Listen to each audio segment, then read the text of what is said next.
All right. So we talked about the end of at last class how Yahweh makes himself known to the Hebrews.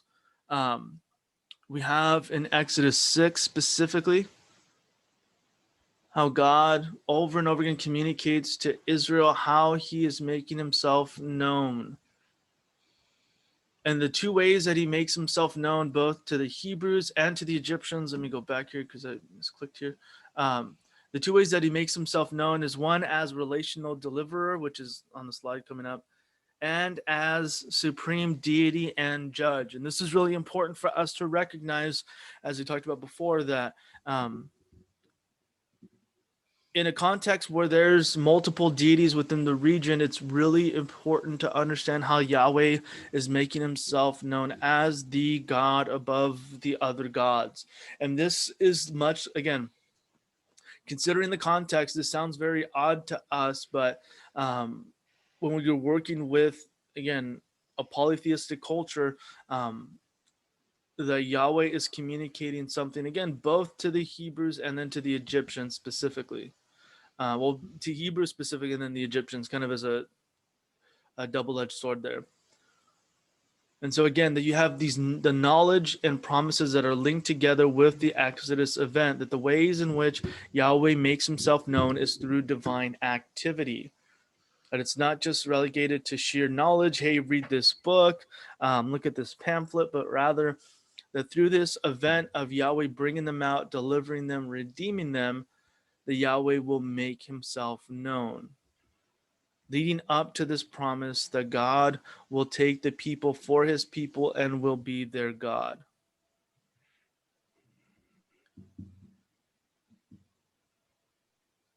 And so again, it's knowledge that is tied to experience, which this experience for the Hebrews will be one of deliverance, understanding God as deliverer or savior, we might say. And then for the Egyptians, the question about who is Yahweh as ultimate God and judge. Yahweh is ultimate God and judge. And so I want to read through this a little bit. I want them to highlight some of what we've been talking about. And again, to kind of serve as a reminder that will prompt what's going on in Exodus, and especially with the plagues. Verse 2, that God also spoke to Moses and said to him, I am the Lord. This is Yahweh. We talked about last class, I am who I am, or I will be who I will be, or I will be who I am. All these different ways of Yahweh making himself known, kind of a non-answer, but again, the mystery that invites one. It doesn't limit God to a specific region or a God of a certain element in creation. So, verse 3, that I appeared to Abraham, Isaac, and Jacob as God Almighty, or El Shaddai, but by my name, the Lord, Yahweh, I did not make myself known to them. I also established my covenant with them to give them the land of Canaan, the land in which they resided as aliens. I have also heard the groaning of the Israelites, whom the Egyptians are holding as slaves, and I have remembered my covenant. Again, I talked about remembering last class, and that when Yahweh remembers his covenant with Abraham, Isaac, and Jacob. And what did I bring up about remembering? What was remembrance tied to?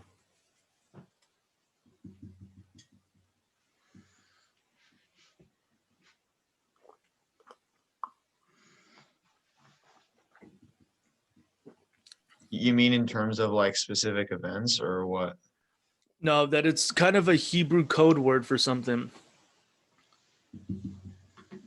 That Yahweh is about to act. That again, it's not so much Yahweh remembering like, oh shoot, about that covenant.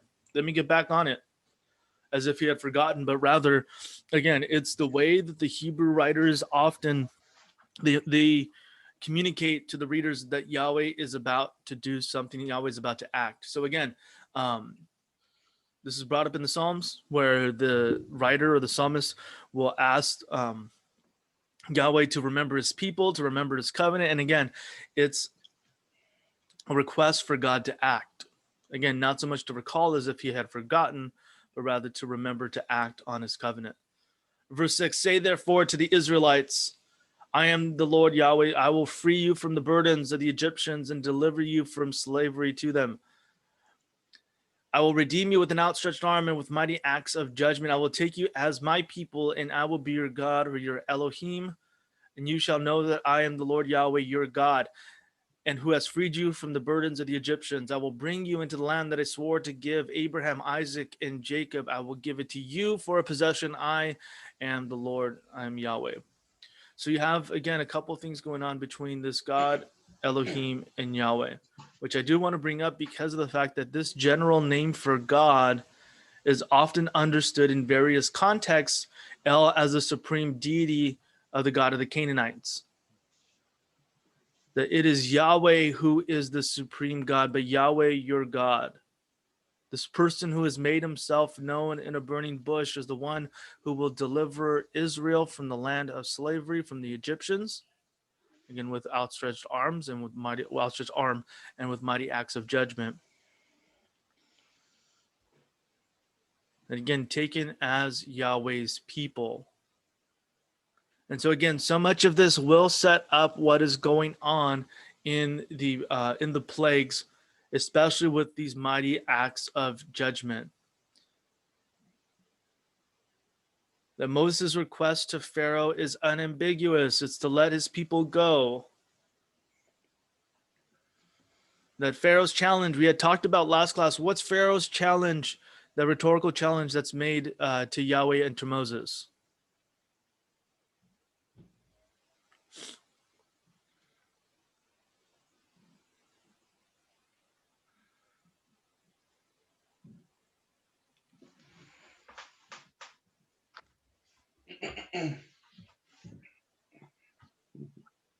Yeah, not everybody at once. Can you repeat the question? Yeah, what's Pharaoh's challenge that's made in chapter 5? I had brought it up last class.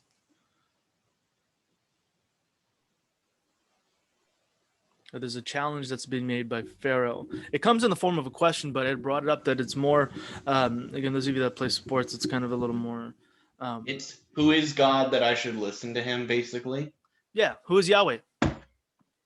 Who is Yahweh? Again, the challenge that Pharaoh poses to Moses, and then to Yahweh by extension, is one that God will then answer in the plagues by making himself known. Gangster move. That Egypt will know, have knowledge of, have experience of Yahweh through Israel's liberation. And again, it's not just a kind of cognitive knowing of fact, but rather an entering into experience of Yahweh's saving, delivering activity. Again, not so much for the Egyptians because they're the ones that are going to have to kind of give up the Hebrews, but more so the fact that they are experiencing Yahweh's act of Israel's liberation, which looks like judgment on Egypt. That both judgment and liberation then introduce the plagues. Because again, what looks like liberation for Israel looks like judgment for Egypt. What looks like liberation for Israel looks like judgment on Egypt. Again, which is good news for Israel. So before we talk about the plagues, there is two sides of what's happening with the Exodus. Two sides of the Exodus. One is that God's creational purposes for the entire world are revealed in as much as one, Yahweh as Lord over all, or as God over all, and a supreme ruler. But then also this, again, this vision of shalom or wholeness, or the people living in peace among one another, with God is kind of keen over all of it. So again, kind of creational purposes, restorative back to order, where there's a season of oppression and violence and cruelty. I think God's judgment against Egypt The God's refusal to tolerate evil and oppression. Yeah, God's judgment against evil. So again, those two sides of the Exodus, creational purposes and judgment against Egypt, are two sides of the same coin.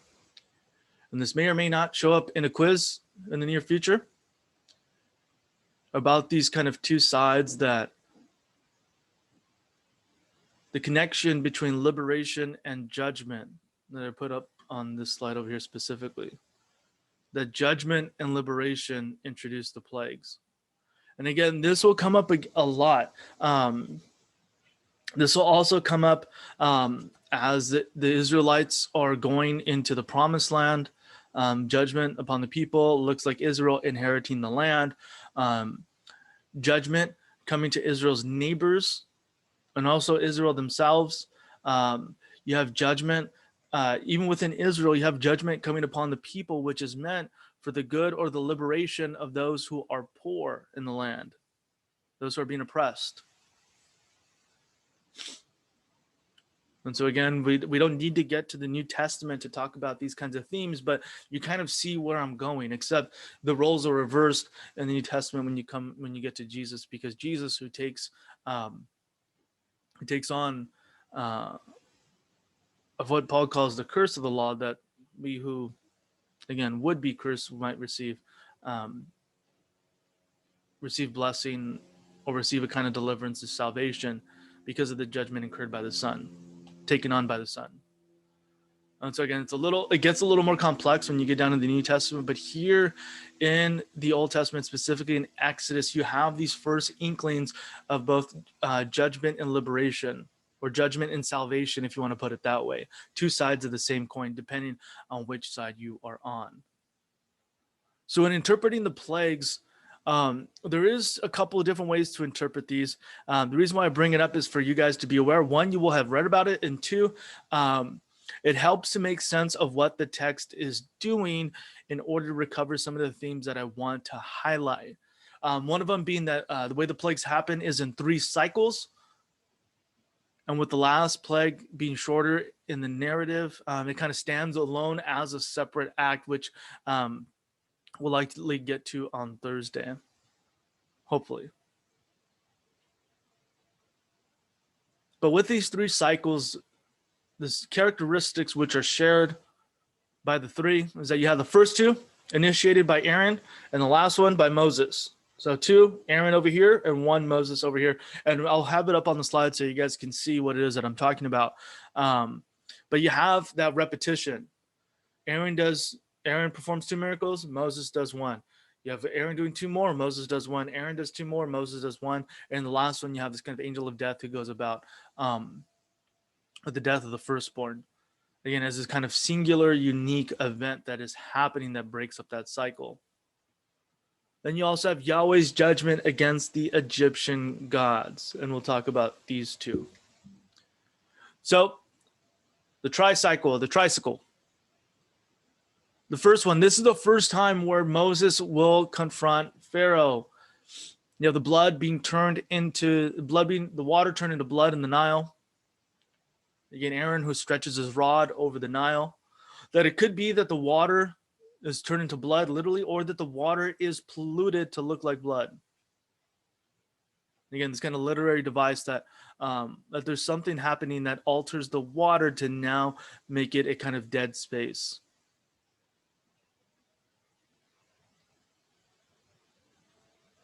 Of course, naturally, when the water is polluted, you have frogs that emerge from the waters, which becomes the next one that Moses tells Aaron to stretch out his staff. And then frogs emerge. Anybody big frog fan? Yeah, Megan, you're one. Anybody else? I think I like frogs as an idea. Like these little creatures that bounce around everywhere, but this whole slime thing, I don't know if I can do it. I know the Bible says that they were frogs, Yeah. but I've sometimes wondered if they were actually toads, because I think there's a mention that disease was associated with them. That's Yeah. more a toad thing than frogs.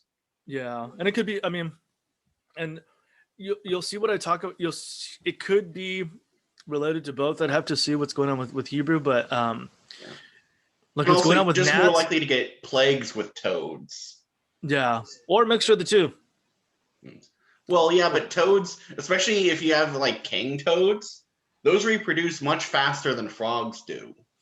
Yeah. Because frogs are too limited to water for their own good in a way. Toads aren't. So Toads are too crazy. They're too mobile. But yeah, I'll look into that and I'll have an answer on Thursday because it's very likely. I don't have a ton of information about the ecology of the Nile off the top of my head right now, especially at like 9 something in the morning. But I'll look into it and we'll see. We'll see what's going on with those toads and frogs because again, there's something similar going on between the gnats. That in Hebrew, the gnats can mean mosquitoes. So it's not just those like little annoying little things that you see in a mass herd in the sky every once in a while when you're driving around. But again, it makes sense when you have sitting water why there's the presence of mosquitoes. And everybody knows around summertime, oh, it's miserable. Oh, it's miserable.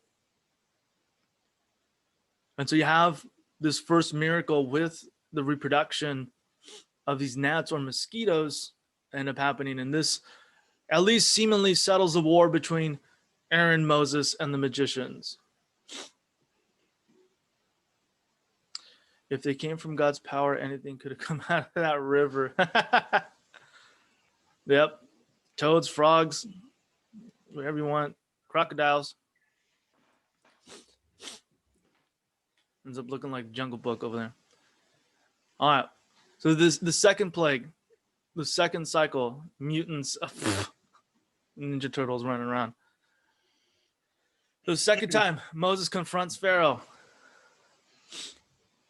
We have is a swarm of flies. Again, if you consider the ways in which these things start building up again, all of it starting out with a kind of deadened water source or polluted water source, whether by blood or other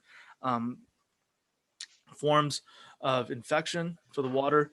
You have frogs or toads which emerge from the waters, gnats or mosquitoes that then float around it. You have a swarm of flies, which again likely happens because whether the death of certain animals or creatures or again sitting water and the stink that then resolves because of it or is the result of sitting waters is just you see how these events start building on top of one another. You have Moses who warns Pharaoh, the first warning, and then Goshen is preserved from these flies. And as is the case, oftentimes what you have is judgment upon the Egyptians that is preserved, or where the people of God are then preserved from that judgment, at least here. Other places it doesn't necessarily always happen, but at least at this point, the Hebrews are absolved from the judgment.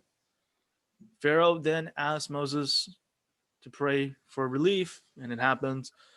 And then Pharaoh hardens his heart, which brings upon the pests, which causes the death of the Egyptian livestock, but not the Hebrew livestock. And the last one, the boils. This is the first plague that affects Egyptian bodies, including those of the magicians. But again, you have a polluted water source. Then you have the inclusion of animals getting affected, and now human bodies are now being affected. And then the last cycle. Now you have the inclusion of natural elements with hail. Now, this is the first plague with a warning. And then Pharaoh's confession, the first time he's going to confess, I have sinned. And then Moses, who will put a stop to the hail. And in the presence of locusts, which again eats up a lot of the crops. If it wasn't bad enough for the livestock to have taken a hit, you have the locusts. And then darkness, which covers the land for 3 days. And this seemingly, at the outset, seems to stop the oppression as Pharaoh allows the people to go and serve Yahweh, except for the fact that, again, they likely are not doing well economically, agriculturally, with livestock.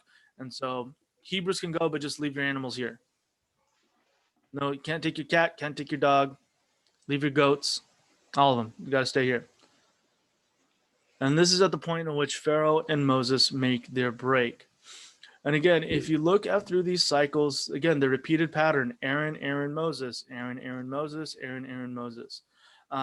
These are some of the literary devices in which the authors are attempting to communicate and have embedded within our memories what God is doing to communicate and to work his salvation or liberation of the people through these individuals. But again, it's not just God coming down, swooping like a superhero and just sweeping Israel right off her feet. No, but rather Yahweh's work through these specific individuals in what we call cooperative partnership. And I'll bring that up especially when we get to Sinai. That the prayer for Israel's deliverance, is not without human mediators. Not without human mediators. And so again, this will become, it'll become,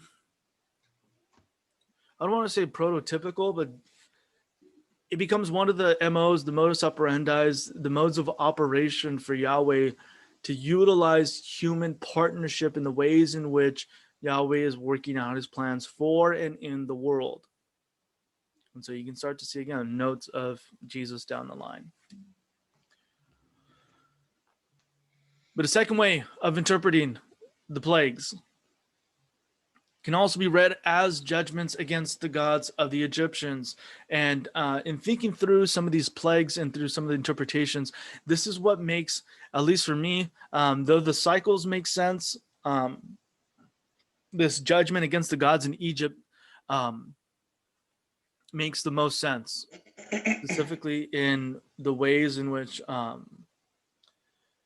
the theme of Yahweh's supremacy in all things, especially over the rival gods. First, in what we saw with Genesis 1 and 2, against the context of the ancient Near East, and then again here in Egypt. And so we have here, again, a short list of what's happening. You'll notice that with each plague is a specific Egyptian deity that is mentioned. You have the Nile, which is turned into blood, Hapi, which is the god of the Nile, again, god of the inundation or fertility. And this isn't so much having to do with the ability to produce children or being fertile to give life, as much as it is that you would need, and those of you know from cultures, that you need the Nile to overflow in order to feed the land and feed nutrients into the land from the waters there. And so again, having the Nile cursed, having the Nile being turned into blood would show a kind of power over the Nile, over the god itself. And so you have Frog Sekhet, who is the goddess of fertility, who is a goddess with the head of a frog. You have the gnats or mosquitoes, Geb, who's god of the earth or dust of the earth. Flies, Khafre, who again, the god of creation, depicted with the head of a fly. Livestock, Hathor, goddess of love, who is also depicted with a cow's head. What's more lovely than a cow? You have Boils, Isis, the god of medicine or peace. Nut, who's goddess of the sky. Seth, god of storms and disorder. Ra, often familiar to us, god of the sun. And that death of the firstborn strikes or hits a little bit differently because of the hit to Pharaoh and against all the people. That Pharaoh, who's thought to be the highest Egyptian deity amongst the Egyptian gods, that not even Pharaoh is kept from these plagues or these events having occurred. And so this death to the firstborn is the last straw between Yahweh and Pharaoh. And I'll talk about it more next class.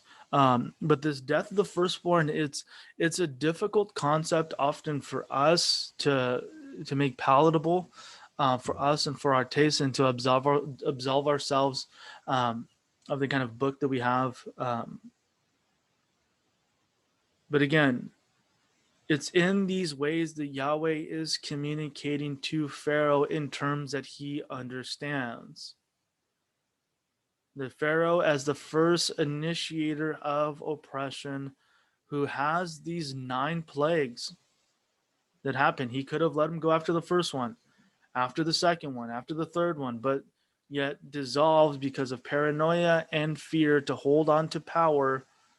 It dissolves into, again, death of these firstborn, the thing that Pharaoh himself was attempting against the Hebrews. And it can also be seen as God responding to Pharaoh's challenge.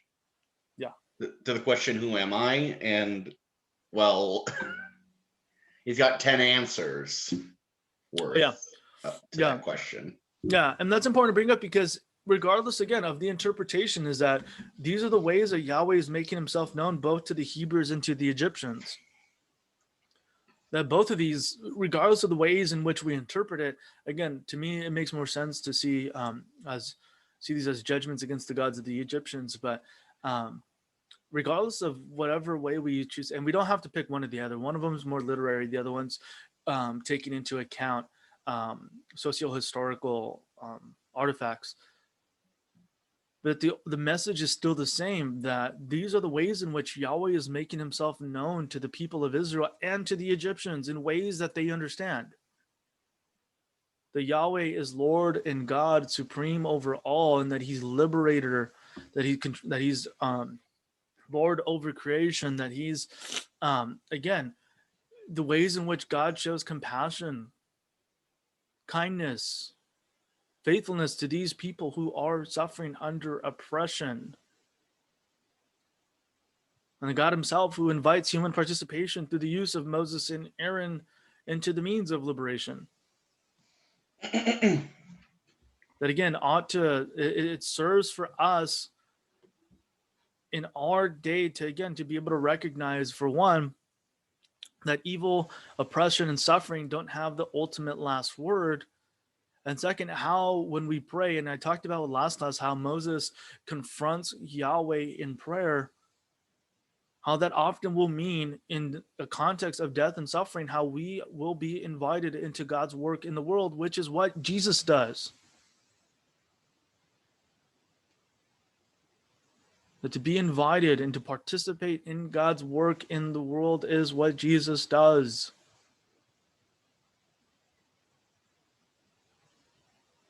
And so, again, it's regardless of how, in which way we choose to interpret these events, it's still the same in how God's choosing to liberate his people.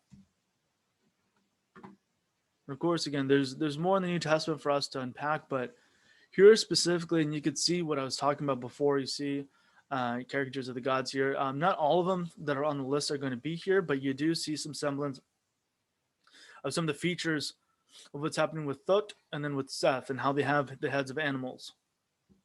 It seems real funny to us, and those of you that have seen that know the Office reference, when there's a curse on the Office, Michael wants to make a sacrifice.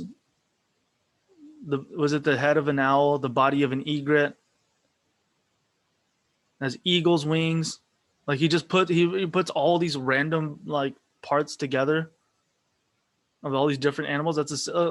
That's not unlike some of what you have with a mixture between animal and human for the Egyptian gods and goddesses. But you will see again here, Ra, god of the sun, again connected with the sun. Osiris here, who's again dressed differently because of the different place where he reigns. Anubis, the god of the underworld, the god of death. Hathor, who was brought up here on the other side. Geb. Let me see. Again, god of earth or dust of the earth. And got a little birdie sitting right there. Again, makes sense.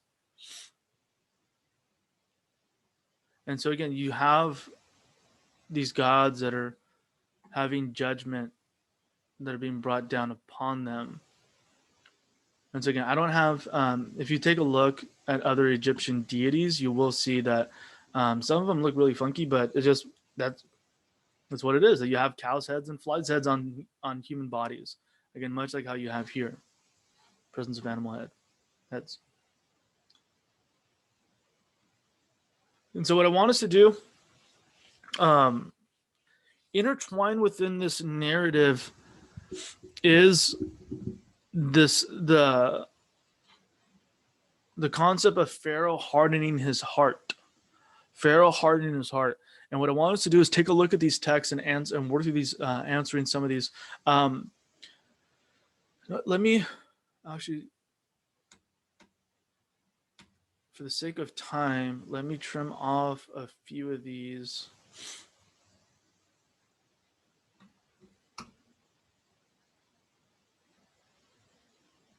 And I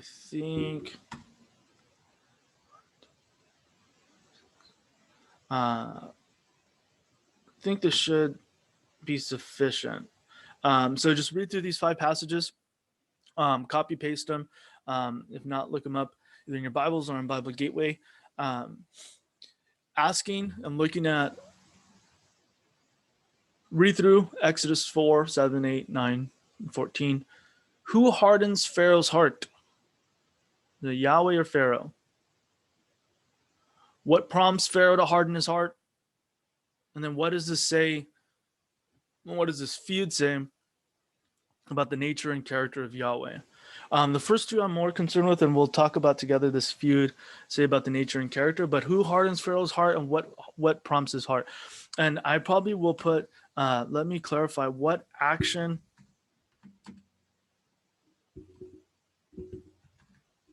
event prompts Pharaoh to harden his heart? And that'll kind of clarify the question a little bit more. And so let me go ahead and break you guys into groups. You guys have a few minutes to work on this. And so looking at who hardens Pharaoh's heart and what action or event embedded within the text. So you'll have to think bigger context of what we've been talking about with the plagues. That's why I talked about with our discussion on what it means to know. That, and within the text itself, what is prompting Pharaoh to harden his heart? Because it will help us to understand and kind of unpack what's going on there with Pharaoh hardening his heart. Because again, the concept of hard hearts does come up again in the New Testament, and it's a lot of it is pulling from or adopting some of the concepts that are here within the Old Testament, especially this narrative in Exodus. So let me go ahead and break out.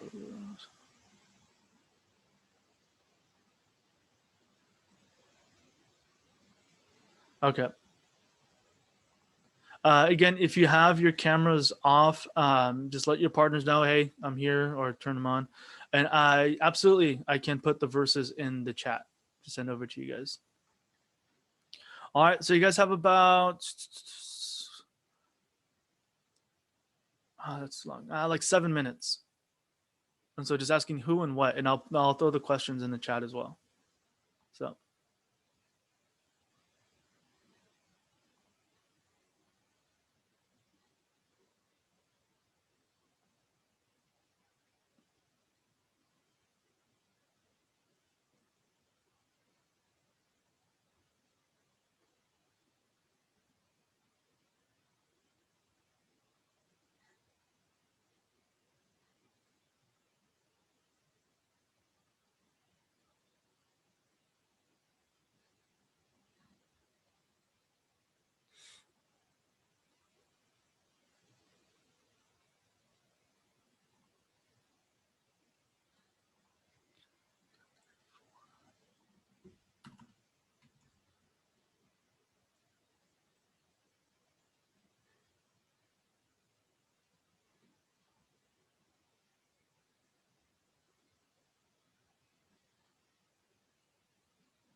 Okay. So let's go ahead. Now that we're back together. Um,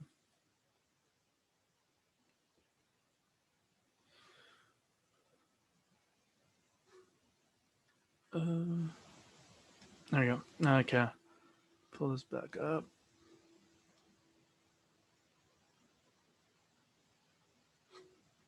Where's this guy? There you go. All right.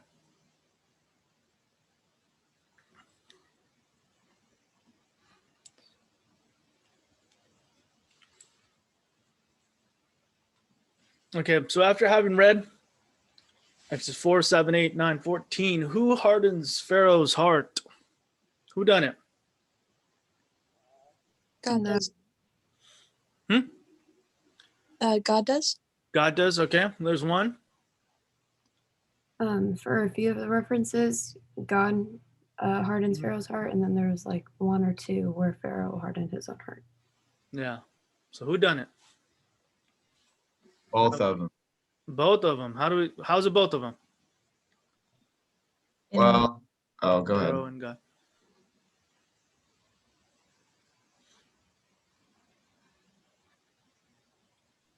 Go ahead, Elijah. Okay, sorry, no bad. I was gonna say, I mean, there's not a whole lot of evidence I could use for, well, a whole lot of like explicit evidence that I could use to say why it would be both, but I feel like, you know, Pharaoh's heart was already hard to begin with towards the Israelites, like before these events, Attaboy. and Yep. that was demonstrated by his by his actions and this character in various ways.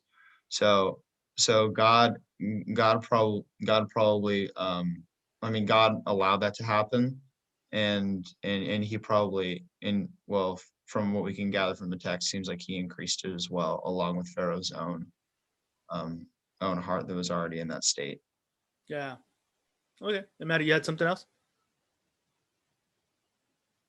I was just gonna say that I feel like in a situation like Pharaoh still gets to choose to have his heart hardened, like that is a choice, but that Yahweh knows the circumstances which will harden Pharaoh's heart. And I feel like that's a possible. Yeah. Yeah, that makes sense. And yeah, it's the ways in which Pharaoh's response is prompted, which brings me to the second question, that what action or events prompts Pharaoh to harden his heart? What action or event? And these kind of two questions, they're both needed in order to understand what's going on between the hardening, because as you guys, again, it's difficult to, it's kind of like chicken or the egg, but you kind of need a little bit of both in order for their participation to both make sense of the text in which these different things are happening between Pharaoh hardening his heart, Yahweh hardening Pharaoh's heart. Pharaoh already had a hardened heart, but God himself hardened Pharaoh's heart a little more so he could perform miracles in the land of Egypt to show his power and that he is the Lord. But what action or event prompts Pharaoh to harden his heart? And this is why I say I brought up the little note there to think back to our conversation, our discussion on what it means to know Yahweh.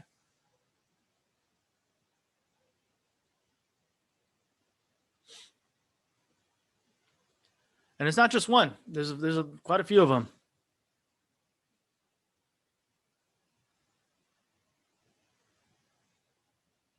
In some of the references, particularly the ones where Pharaoh hardens his own heart, a plague just occurred. What was that? Sorry, it kind of cut out a little bit, at least for me. And the ones where Pharaoh hardens his own heart, there a plague has just occurred. I think it was flies and something else. There you go. And what are the plagues? What are the plagues serving as? I had talked about the two sides of the coin that might show up on a quiz. Liberation and judgment. There you go. That it's God's liberative or divine activity that's happening there that causes Pharaoh to harden his heart. Again, in response to what Yahweh is doing, Pharaoh is choosing then to harden his heart. So it's, again, when we think about what's going on between, well, God hardened Pharaoh's heart in order to do this, or God hardened it in order to do that, I'll talk about here in a minute. The concept of hardening one's heart has a couple of different things going on. One of them, again, considering the historical culture or the background of the text itself, but then also considering the literary elements in which hardness of heart it's a biblical concept that's found throughout Scripture. And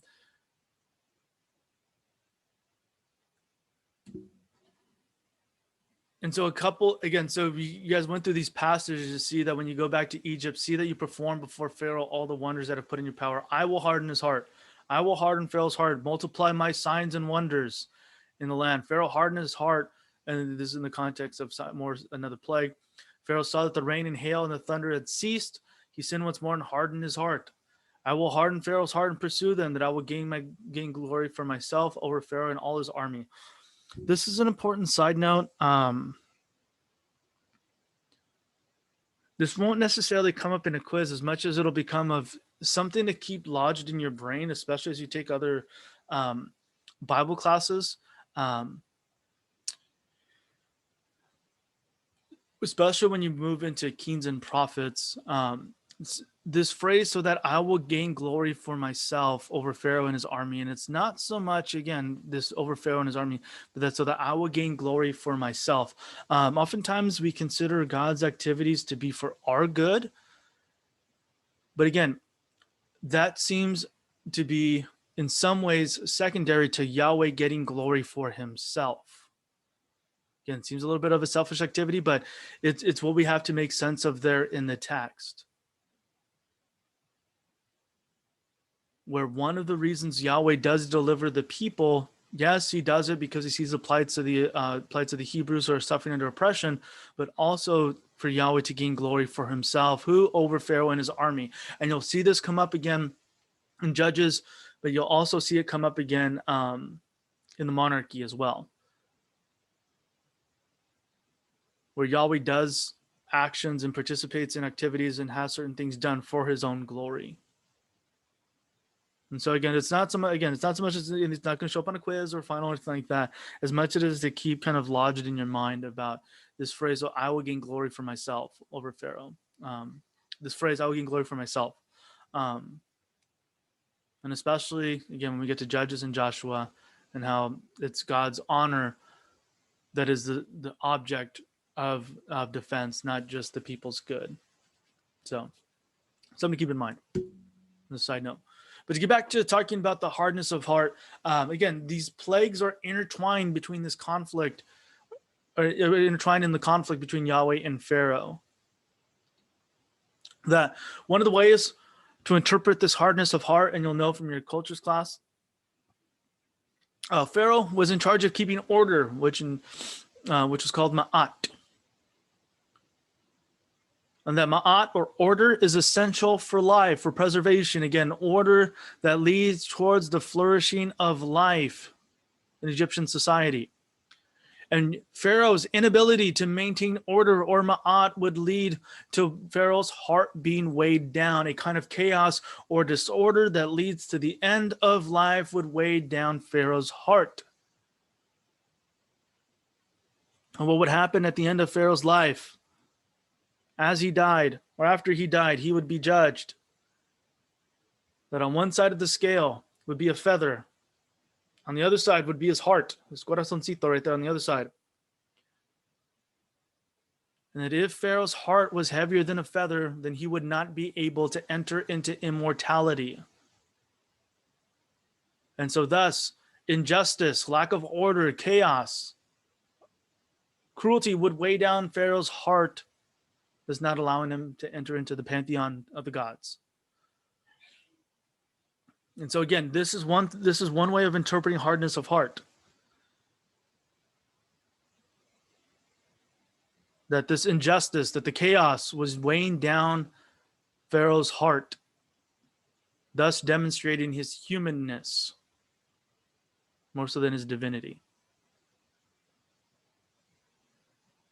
Again, Pharaoh's inability to keep Ma'at shows that there's a supreme God in the land, and that God is Yahweh. But another way to interpret this hardness of heart, which again, this is why I brought up a few minutes ago about how this is taken into account the socio-historical background information. This takes the whole of Scripture into context, that this hardness of heart, that the heart in Hebrew, the Hebrew Bible, the Lev, is seen as the center of life, existence. You have in Proverbs that from the heart flow the issues of life, or out of the heart flow the issues of life. That it's not just, again, the center of your emotions, but the center of your humanness, the things that make you, what we might call the soul, even though there's a different word for that in Hebrew, nephesh, but it's the gut of who you are.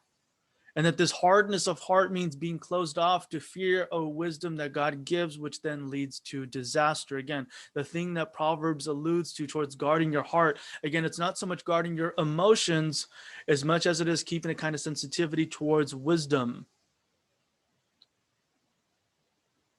Because again, in shoving off wisdom, fear of the Lord is the beginning of wisdom. In shoving that off or pushing that off, it then leads to disaster, which again, Proverbs makes over and over again. The kind of foolishness that comes with shrugging off wisdom. And so again, the hardness of heart means to harden oneself from God's wisdom, an unwillingness to listen. It's not an inability to hear. And I need to make sure you guys hear that. It's not an inability, but rather an unwillingness, because this will come up again for Israel in the wilderness. It's not that they can't hear God's voice, it's that they choose not to. It's not an inability that they can't. It's that they won't. That it's Pharaoh's initial decision. When Moses says, "Let my people go," what's Pharaoh's response? Who's this dude? Again, this initial challenge that Yahweh meets and responds to, and continued response. The Pharaoh so desires his own will to be done at the demise of his own people, family, and children. Fear will make you do some crazy things. Paranoia will make you do some crazy things. It was true then, and it's true now.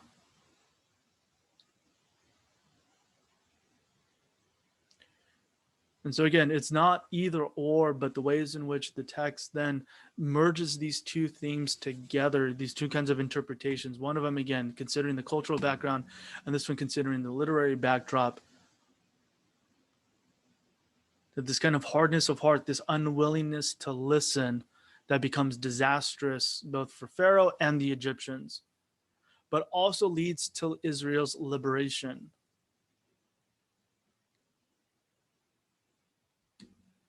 Why? Yahweh tells Moses to go to Pharaoh because his heart's been hardened over and over and over and over and over again. But even with this hardening of heart, still comes this knowing of who Yahweh is in the context of deliverance and judge. That regardless of whether or not Pharaoh chooses to listen, which he doesn't until the very end, that Yahweh still makes himself known. And it's through making himself known that the children ought to remember three things. One, that Yahweh is the dangerous and powerful redeemer of the oppressed.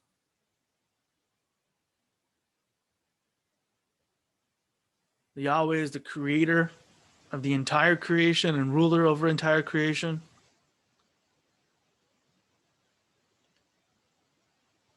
And that you who are the people who must tell the world the story of how God redeemed and recreated you. Again, this is specifically talking about the Old Testament Exodus narrative.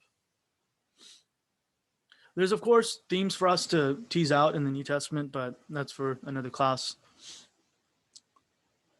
But again, that these events are meant, that this specific event in the Exodus is meant to leave an image, an impression, a lasting impression on the psyche, on the character, the people themselves, on who Yahweh is, on who they are. and how this then informs the ways in which they live in the world. And I'll talk about that next class as we start introducing what's going to be happening with Sinai.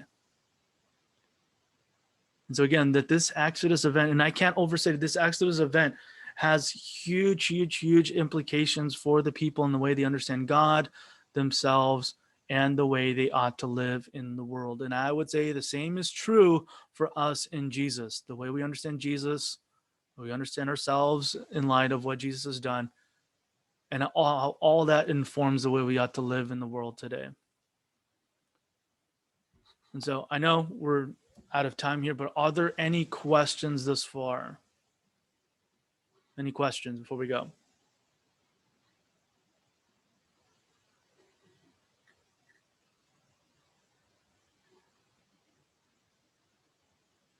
All right. Well, you guys have an absolutely beautiful Tuesday. Weather's supposed to be great, at least here in Southern California. So wherever you're at, go outside, breathe, take a nap. All right. You guys have an awesome day. If you guys need anything, let me know. Office hours are this afternoon, 2 to 4. Yeah, let me know. See you guys. Nice day, Professor. Thank you. Yeah, you too.